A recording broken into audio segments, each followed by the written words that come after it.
it's a daily shooter. And as most of you probably already know, Judge Antonin Scalia died at the age of 79.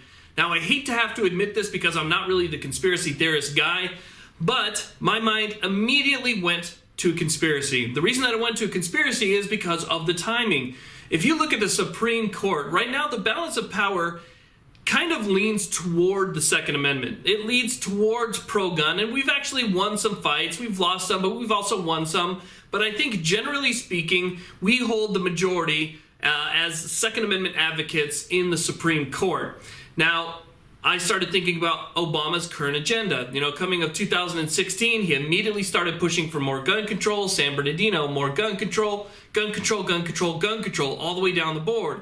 Well, he knows that he can't get anything done without the Supreme Court, because the second that he has any type of change or executive order, it's going to be challenged. That challenge has the potential of going all the way up to the Supreme Court, and the Supreme Court has actually not been siding with him as of recently. So what do we have is one of the most conservative judges on the panel dies at the age of 79, right at the beginning of Obama's push for more gun control.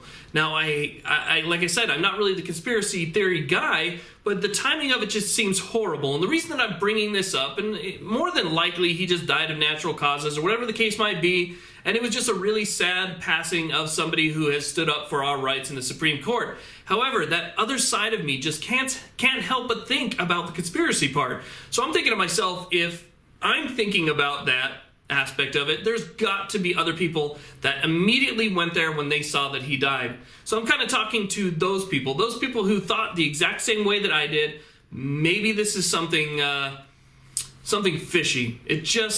The timing of it is just too epic. Now, I've watched a bunch of videos. People have already made videos about this particular topic, and they're saying, you know, we need to make sure that we elect a pro-gun president, a pro-Second Amendment president, a conservative president to kind of counterbalance and outweigh things that are going to happen. Well, here's the problem, is that Obama is already in office right now, and he is going to put somebody else on the Supreme Court that is going to be ultra-liberal, and it's going to be for his plans and against the Second Amendment. He's going to have that person in place so that anything that takes place this year, or anything that might be headed to the Supreme Court this year to be heard, is going to be heard by that judge.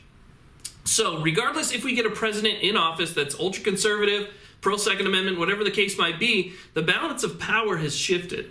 The balance of power has shifted in the Supreme Court. You know that he's going to have some super liberal in there, and that will shift that power, that balance, for a long time, even after we elect a new president.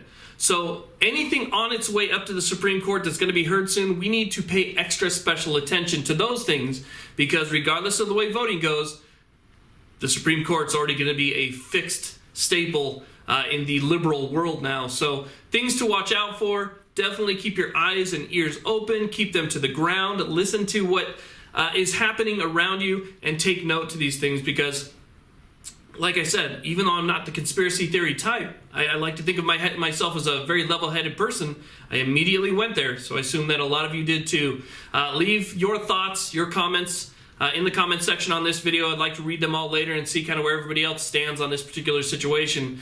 But nonetheless, either way, it's a very sad day for somebody who served their country, who served us, and who supported the Constitution of the United States. So for that, I am very sad of the loss that we all share as a nation. Thank you very much. Please like, subscribe. Have a great day.